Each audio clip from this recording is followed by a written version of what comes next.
No Country for Old Men. A stupendous motion picture, of course, won so many prizes, including a well-deserved trophy for Javier Bardem as Shigur, the lunatic who is killing people in the movie and in the book. This is about the book, by the way. I have a note somewhere there on my blog about the movie, but this is about the book. A written note I will post in the next few minutes on the same in the same medium. Javier Bardem, one of the best actors ever and of all time.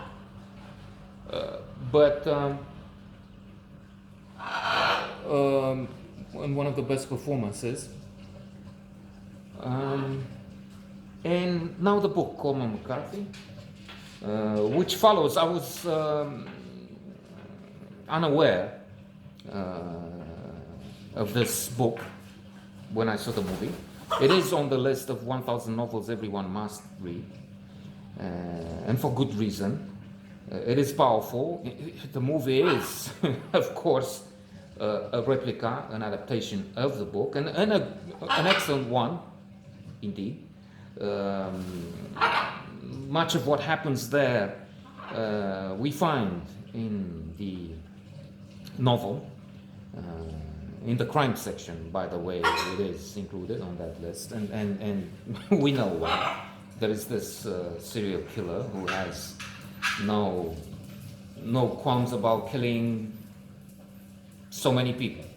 I was going to name one victim, but that victim is important, and she falls somewhere near the end. So let's not get into this. You have a coin toss, and you have him. You have the author, not him, talking about. Or was it with the voice of Shigur or Sugar as Llewellyn Moss, the other protagonist? There are no heroes here. Maybe the sheriff, played by an actor in the movie that I personally don't like, Tommy Lee Jones, but he does well in the film. Maybe the sheriff comes as close as we get to a good guy, but then he's not adapted to this world. He is one of the characters that highlight this idea that this is no country for old men anymore. This is going downhill. And indeed you find replicas of Shigur taking over the Capitol and Congress a few days ago. They didn't have the instrument of death with them. They had surely guns. Well, they found Molotov cocktails and so on. And it could have been a disaster and more people dead than in the book. And there are quite a few Mexicans, people involved in the drug trade. There are drugs. There is a lot of money, over 2 million that Llewellyn, a welder, a regular guy, finds early on in the beginning. Well, regular as in he has an ordinary job, is not really well off, well, towards the poor part of the population, maybe, surely. But he has special skills. I'm thinking now of Liam Neeson and his now infamous lines. I have a special set of skills.